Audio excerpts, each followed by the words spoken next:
Hola, hola mi gente Duchi, bienvenidos al año bíblico donde estaremos estudiando la palabra de Dios todos los días. Es por eso que les invito a compartir cada contenido y a suscribirse y darle clic a la campanita para que sean uno de los primeros en ver los contenidos.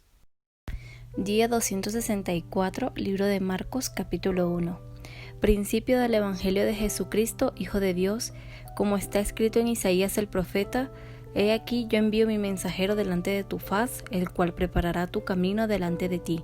Voz del que clama en el desierto, preparad el camino del Señor, enderezad sus sendas. Bautizaba Juan en el desierto y predicaba el bautismo de arrepentimiento para perdón de pecados, y salían a él toda la provincia de Judea y todos los de Jerusalén, y eran bautizados por él en el río Jordán, confesando sus pecados. Y Juan estaba vestido de pelo de camello, y tenía un cinto de cuero alrededor de sus lomos, y comía langostas y miel silvestre, y predicaba diciendo: Viene tras mí el que es más poderoso que yo, a quien no soy digno de desatar encorvado la correa de su calzado. Yo a la verdad os he bautizado con agua, pero él os bautizará con Espíritu Santo. Aconteció en aquellos días que Jesús vino de Nazaret de Galilea y fue bautizado por Juan en el Jordán. Y luego, cuando subía del agua, vio abrirse los cielos y al Espíritu como paloma que descendía sobre él, y vino una voz de los cielos que decía: Tú eres mi Hijo amado, en ti tengo complacencia. Y luego el Espíritu le impulsó al desierto, y estuvo allí en el desierto 40 días y era tentado por Satanás, y estaba con las fieras y los ángeles le servían. Después que Juan fue encarcelado, Jesús vino a Galilea predicando el Evangelio del reino de Dios, diciendo: El tiempo se ha cumplido y el reino de Dios se ha acercado, arrepentíos y creed en el Evangelio.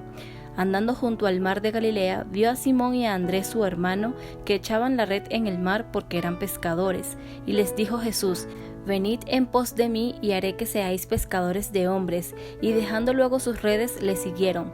Pasando de allí un poco más adelante, vio a Jacobo hijo de Zebedeo y a Juan su hermano, también ellos en la barca que remendaban las redes, y luego los llamó, y dejando a su padre Zebedeo en la barca con los jornaleros, le siguieron. Y entraron en Capernaum, y los días de reposo entrando en la sinagoga enseñaba, y se admiraban de su doctrina, porque les enseñaba como quien tiene autoridad y no como los escribas. Pero había en la sinagoga de ellos un hombre con espíritu inmundo, que dio voces diciendo: Ah, ¿qué tienes con nosotros, Jesús Nazareno? ¿Has venido para destruirnos? Sé quién eres, el Santo de Dios. Pero Jesús le reprendió diciendo: Cállate y sal de él. Y el espíritu inmundo, sacudiéndole con violencia y clamando a gran voz, salió de él. Y todos se asombraron de tal manera que discutían entre sí diciendo: ¿Qué es esto? ¿Qué nueva doctrina es esta, que con autoridad manda aún a los espíritus inmundos y le obedecen? Y muy pronto se difundió su fama por toda la provincia alrededor de Galilea. Al salir de la sinagoga, vinieron a casa de Simón y Andrés con Jacobo y Juan, y la suegra de Simón estaba acostada con fiebre, y enseguida le hablaron de ella. Entonces él se acercó y la tomó de la mano y la levantó, e inmediatamente le dejó la fiebre y ella le servía. Cuando llegó la noche, luego que el sol se puso, le trajeron todos los que tenían enfermedades y a los endemoniados, y toda la ciudad se agolpó a la puerta, y sanó a muchos que estaban enfermos de diversas enfermedades, y echó fuera muchos demonios, y no dejaba hablar a los demonios porque le conocían. Levantándose muy de mañana, siendo aún muy oscuro, salió y se fue a un lugar desierto, y allí oraba. Y le buscó Simón y los que con él estaban, y hallándole le dijeron: Todos te buscan. Él les dijo: Vamos a los lugares vecinos para que predique también allí, porque para esto he venido. Y predicaba en las sinagogas de ellos en toda Galilea, y echaba fuera los demonios. Vino a él un leproso rogándole, e hincada la rodilla le dijo: Si quieres, puedes limpiarme. Y Jesús, teniendo misericordia de él, extendió la mano y le tocó, y le dijo: Quiero, sé limpio. Y así que él hubo hablado, al instante la lepra se fue de aquél y quedó limpio. Entonces le encargó rigurosamente y le despidió luego, y le dijo: Mira, no digas a nadie nada, sino ve, muéstrate al sacerdote y ofrece por tu purificación lo que Moisés mandó para testimonio a ellos. Pero ido él, comenzó a publicarlo mucho y a divulgar el hecho, de manera que ya Jesús no podía entrar abiertamente en la ciudad, sino que se quedaba fuera en los lugares desiertos, y venían a él de todas partes. Capítulo 2. Entró Jesús otra vez en Capernaum después de algunos días y se oyó que estaba en casa, e inmediatamente se juntaron muchos, de manera que ya no cabían ni aún a la puerta, y les predicaba la palabra. Entonces vinieron a él unos trayendo un paralítico que era cargado por 4, y como no podían acercarse a él a causa de la multitud, descubrieron el techo de donde estaban, y haciendo una abertura, bajaron el lecho en que yacía el paralítico. Al ver Jesús la fe de ellos, dijo al paralítico: Hijo, tus pecados te son perdonados.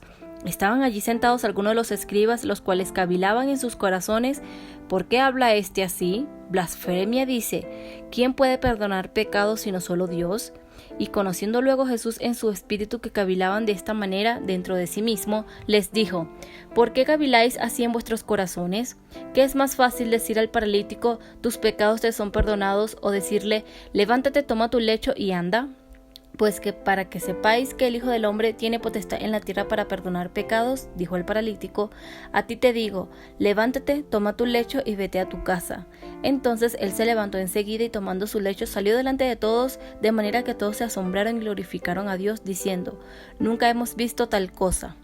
Después volvió a salir al mar, y toda la gente venía a él y les enseñaba, y al pasar vio a Leví, hijo de Alfeo, sentado al banco de los tributos públicos, y les dijo: sígueme, y levantándose le siguió. Aconteció que estando Jesús a la mesa en casa de él, muchos publicanos y pecadores estaban también a la mesa juntamente con Jesús y sus discípulos, porque había muchos que le habían seguido. Y los escribas y los fariseos, viéndole comer con los publicanos y con los pecadores, dijeron a los discípulos: ¿qué es esto, que él come y bebe con los publicanos y pecadores? Al oír esto, Jesús les dijo: los sanos no tienen necesidad de médico, sino los enfermos. No he venido a llamar a justos, sino a pecadores. Y los discípulos de Juan y los de los fariseos ayunaban, y vinieron y le dijeron: ¿por qué los discípulos de Juan y los de los fariseos ayunan y tus discípulos no ayunan? Jesús les dijo: ¿acaso pueden los que están de bodas ayunar mientras está con ellos el esposo? Entre tanto que tienen consigo al esposo, no pueden ayunar. Pero vendrán días cuando el esposo les será quitado, y entonces en aquellos días ayunarán. Nadie pone remiendo de paño nuevo en vestido viejo, de otra manera el mismo remiendo nuevo tira de lo viejo, y se hace peor la rotura. Y nadie echa vino nuevo en odres viejos, de otra manera el vino nuevo rompe los odres, y el vino se derrama y los odres se pierden, pero el vino nuevo en odres nuevos se ha de echar. Aconteció que al pasar él por los sembrados un día de reposo, sus discípulos andando comenzaron a arrancar espigas. Entonces los fariseos le dijeron: mira, ¿por qué hacen en el día de reposo lo que no es lícito? Pero él les dijo: ¿nunca leísteis lo que hizo David cuando tuvo necesidad y sintió hambre él y los que con él estaban? Cómo entró en la casa de Dios, siendo Abiatar sumo sacerdote, y comió los panes de la proposición, de los cuales no es lícito comer sino los sacerdotes, y aún dio a los que con él estaban. También les dijo: el día de reposo fue hecho por causa del hombre, y no el hombre por causa del día de reposo. Por tanto, el Hijo del Hombre es Señor aún en el día de reposo. Capítulo 3. Otra vez entró Jesús en la sinagoga, y había allí un hombre que tenía seca una mano, y le acechaban para ver si en el día de reposo le sanaría, a fin de poder acusarle. Entonces dijo al hombre que tenía la mano seca: levántate y ponte en medio. Y les dijo: ¿es lícito en los días de reposo hacer bien o hacer mal, salvar la vida o quitarla? Pero ellos callaban. Entonces, mirándolos alrededor con enojo, entristecido con la dureza de sus corazones, dijo al hombre: extiende tu mano. Y él la extendió, y la mano le fue restaurada sana. Y salidos los fariseos, tomaron consejo con los herodianos contra él para destruirle. Mas Jesús se retiró al mar con sus discípulos, y le siguió gran multitud de Galilea y de Judea, de Jerusalén, de Idumea, del otro lado del Jordán y de los alrededores de Tiro y de Sidón. Oyendo cuán grandes cosas hacía, grandes multitudes vinieron a él, y dijo a sus discípulos que le tuviesen siempre lista la barca a causa del gentío, para que no le oprimiesen, porque había sanado a muchos, de manera que por tocarle cuantos tenían plagas caían sobre él. Y los espíritus inmundos, al verle, se postraban delante de él y daban voces diciendo: tú eres el Hijo de Dios. Mas él les reprendía mucho para que no les descubriesen. Después subió al monte y llamó así a los que él quiso, y vinieron a él. y estableció a 12 para que estuviesen con él y para enviarlos a predicar y que tuviesen autoridad para sanar enfermedades y para echar fuera demonios, a Simón, a quien puso por sobrenombre Pedro, a Jacobo hijo de Zebedeo y a Juan hermano de Jacobo, a quienes apellidó Boanerges, esto es, hijos del trueno, a Andrés, Felipe, Bartolomé, Mateo, Tomás, Jacobo hijo de Alfeo, Tadeo, Simón el cananista y Judas Iscariote el que le entregó, y vinieron a casa. Y se agolpó de nuevo la gente, de modo que ellos ni aún podían comer pan. Cuando lo oyeron los suyos, vinieron para prenderle, porque decían: está fuera de sí. Pero los escribas que habían venido de Jerusalén decían que tenía a Beelzebú, y que por el príncipe de los demonios echaba fuera los demonios. Y habiéndolos llamado, les decía en parábolas: ¿cómo puede Satanás echar fuera a Satanás? Si un reino está dividido contra sí mismo, tal reino no puede permanecer. Si una casa está dividida contra sí misma, tal casa no puede permanecer. Y si Satanás se levanta contra sí mismo y se divide, no puede permanecer, sino que ha llegado su fin. Ninguno puede entrar en la casa de un hombre fuerte y saquear sus bienes si antes no le ata, y entonces podrá saquear su casa. De cierto os digo que todos los pecados serán perdonados a los hijos de los hombres, y las blasfemias cualesquieran que sean, pero cualquiera que blasfeme contra el Espíritu Santo no tiene jamás perdón, sino que es reo de juicio eterno, porque ellos habían dicho: tiene espíritu inmundo. Vienen después sus hermanos y su madre, y quedándose afuera enviaron a llamarle, y la gente que estaba sentada alrededor de él le dijo: tu madre y tus hermanos están afuera y te buscan. Él les respondió diciendo: ¿quién es mi madre y mis hermanos? Y mirando a los que estaban sentados alrededor de él, dijo: he aquí mi madre y mis hermanos, porque todo aquel que hace la voluntad de Dios, ese es mi hermano y mi hermana y mi madre.